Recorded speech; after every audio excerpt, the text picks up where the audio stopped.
wabarakatuh. Selamat pagi, salam sejahtera, Om Swastiastu, Namo Buddhaya.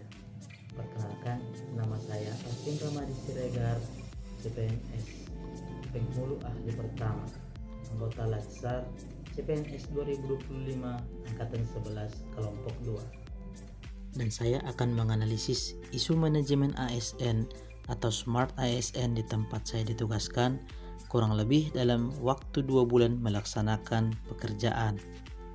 Sebagai CPNS yang baru bergabung di dalam pemerintahan, saya menganalisis ada beberapa isu aktual yang terjadi di tempat saya ditempatkan ataupun di satuan kerja saya. Yang pertama, fasilitas dan dukungan kerja yang terbatas, dan yang kedua, tumpang tindihnya peran dan tugas. Yang ketiga, kurangnya pelatihan dan pengembangan kompetensi. Yang keempat, kekurangan sumber daya manusia. Dan yang terakhir, adaptasi terhadap teknologi yang belum optimal. Dan terhadap identifikasi isu yang saya buat, saya menggunakan analisis USG untuk melihat isu apa yang bersifat prioritas sehingga kita bisa mengangkat isu dan dianalisis lebih lanjut lagi. Dan setelah kita melakukan penganalisa menggunakan analisis USG, kita bisa melihat prioritas pertama di sini adalah fasilitas dan dukungan kerja yang terbatas, di mana keterbatasan perangkat komputer printer menjadi prioritas utama dikarenakan sifatnya yang mendesak, berdampak besar sehingga akan makin memburuk jika tidak segera diatasi. Adapun beberapa fakta yang relevan yang terjadi di lapangan tempat saya bekerja. Yang pertama, fasilitas kerja fisik yang tidak memadai seperti perangkat kerja seperti komputer, printer, mesin fotokopi tidak tersedia. Yang kedua, tidak tersedianya juga aplikasi SIM card, selanjutnya dukungan anggaran yang minim serta dukungan teknis dan pelatihan yang minim, sehingga akses pelatihan teknologi informasi, protokol pernikahan ataupun administrasi digital masih terbatas. Selanjutnya, implikasi terhadap kinerja. Efisiensi kerja bisa saja berkurang karena banyaknya waktu yang terbuang untuk menunggu fasilitas. Potensi keterlambatan pelayanan termasuk penurunan kualitas dokumentasi ataupun pelaporan. Karena tekanan kerja yang meningkat, penghulu harus mengkompensasi kekurangan sarana dengan upaya pribadi. Adapun dampak yang akan kita alami jika hal ini tidak segera diatasi. Yang pertama, penurunan kualitas pelayanan publik, proses pencatatan nikah, penerbitan dokumen, dan bimbingan perkawinan menjadi lambat dan tidak optimal. Dan yang kedua, berkurangnya efisiensi kerja pegawai, penghulu dan staf terpaksa menggunakan peralatan pribadi dan metode manual yang memakan waktu dan tenaga. Yang ketiga, keterlambatan pemenuhan target kinerja, sasaran kinerja, dan indikator kinerja KUA sulit tercapai karena hambatan teknis dan operasional.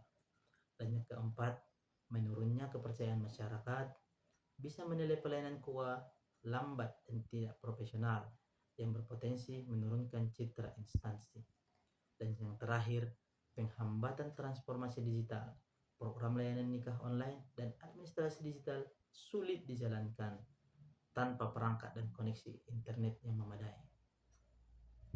Adapun pihak-pihak yang terkena dampak akan hal ini, yang pertama adalah penghulu itu sendiri dan pegawai KUA. Yang kedua, ada masyarakat ataupun pasangan calon pengantin. Dan yang ketiga, KUA sebagai lembaga terkena penurunan reputasi dan kepercayaan publik. Dan yang terakhir, Kementerian Agama. Karena target reformasi birokrasi dan pelayanan publik menjadi terhambat, memengaruhi citra kementerian di tingkat nasional. Adapun keterkaitan isu dengan substansi manajemen ASN dan Smart ASN. Manajemen ASN diatur dalam Undang-Undang Nomor 20 Tahun 2023 tentang aparatur sipil negara dan mencakup 3 fungsi utama: manajemen sumber daya manusia, pengembangan kompetensi, dan sistem kerja berbasis kinerja. Isu keterbatasan peralatan kerja dan minimnya anggaran operasional seharusnya menjadi bagian dari manajemen kinerja ASN. Adapun pemilihan core issue dan teknik analisis isu yang digunakan ialah isu pertama, yaitu fasilitas dan dukungan kerja yang terbatas, sehingga keterbatasan perangkat komputer, printer, dan juga mesin fotokopi, ruang kerja yang memadai menghambat kelancaran pelayanan.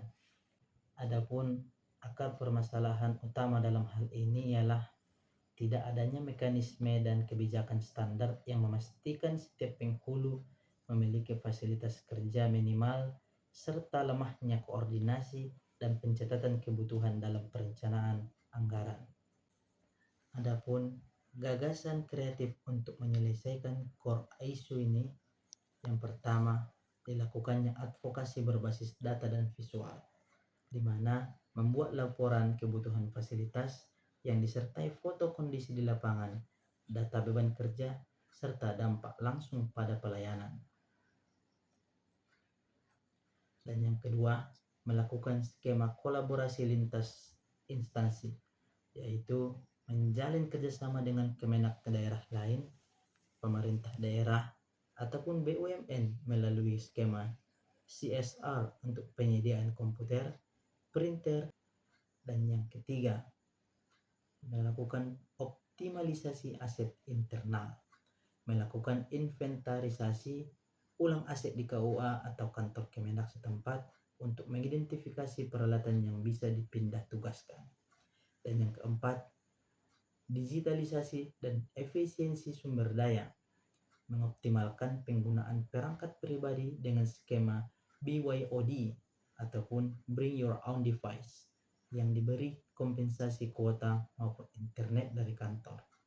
Sedangkan yang terakhir, melakukan strategi quick win, di mana mengajukan pengadaan secara bertahap. Misalnya mulai dari pengadaan laptop, terus printer, lalu peralatan lainnya agar lebih mudah untuk disetujui.